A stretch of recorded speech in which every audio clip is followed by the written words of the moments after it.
Thank you very much, Madam Speaker. I want to be very clear that the Alberta Party supports action on climate change. We believe that climate change is human-caused.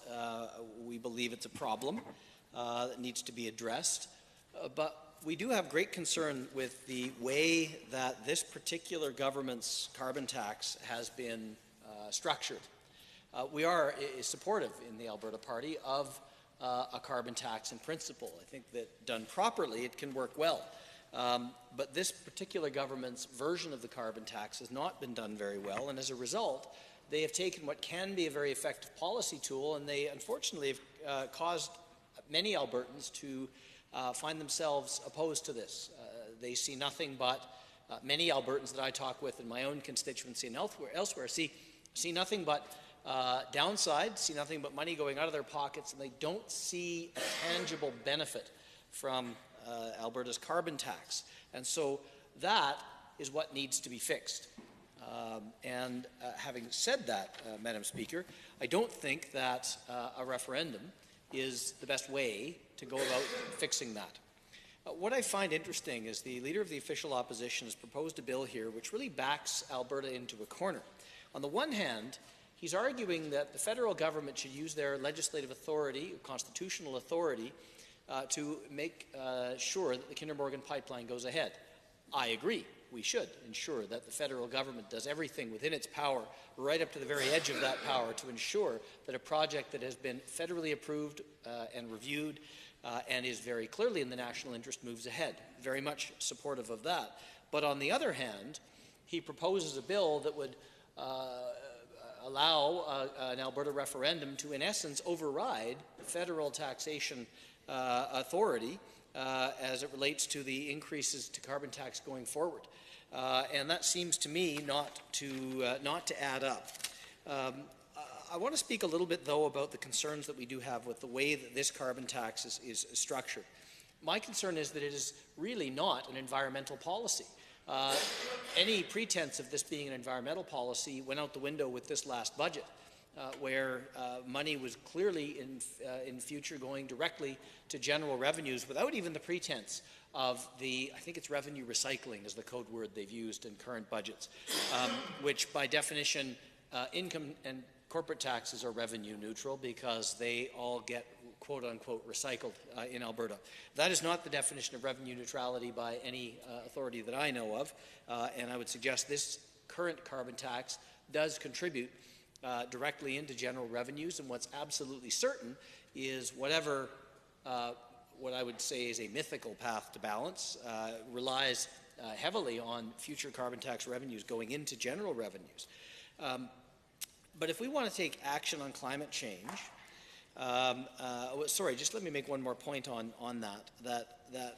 The reason for the need for this government to put those revenues into general revenues, the carbon tax revenue, is because they've been unable to restrain themselves on the spending side in any meaningful way, and they've also been unable to grow the pie, to allow Alberta entrepreneurs to create an attractive investment climate to invest, to create jobs, to generate economic activity and increase tax revenue to allow us to pay for the things that matter in this province. And that would be true of energy investments, but is true also of broader investments as well. So if we want to take action on climate change, we better be ensuring we're doing something that's effective. Interestingly enough, this government finds itself in the position of being the single largest carbon emitter in the province because now they own all the PPAs from the coal-fired plants that still exist.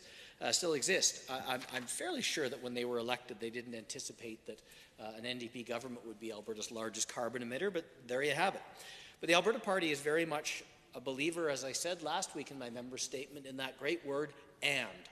We believe we can have a strong energy sector, traditional hydrocarbon, oil and gas sector, and we can have innovation and investment in environmental technologies. I think we should look at climate change and the challenge of overcoming climate change, the challenge of overcoming carbon emissions as not something to be afraid of, not something to ignore, as the official opposition I think would do, but as something that is the single greatest market opportunity in Albertans' lifetimes. We have the entrepreneurs, we have the innovators, the technology folks, the scientists, the engineers the welders, the tradespeople, we have the finance people to put the deals together. We have all of the ingredients to allow Alberta to thrive in a carbon-constrained world by creating the technologies of the future that Alberta entrepreneurs will sell to the rest of the world. And a carbon tax can be an important part of that because it takes money and allows that investment in those green technologies. So it can be Alberta entrepreneurs who drive this if we do it right. And I would argue we can't do that without a carbon tax, but it has to be done properly. It shouldn't be scrapped, it should be fixed. And how would we fix it? We would make it revenue neutral by cutting personal and corporate tax to offset the amount of money that comes in from the carbon tax. We would exempt not-for-profits. We would exempt schools, school boards. We would ensure home heating is exempted as well.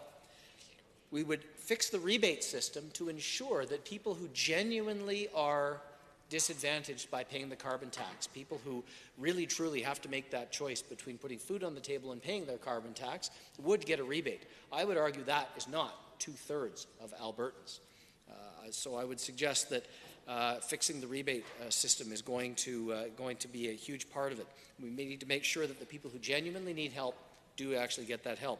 We'd also ensure that investments are made in green technologies and making sure that Alberta has an attractive investment climate.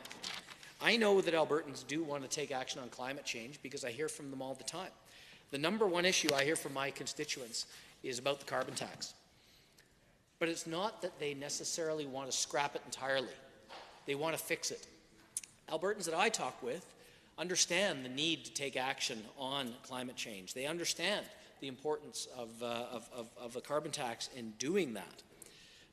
But they want the carbon tax to be effective, not just simply another revenue generating tool. So I would be very clear, Madam Speaker, that the Alberta Party will not be voting in favour of this bill because we feel it doesn't address the core issue of fixing the carbon tax instead of simply repealing it. Thank you.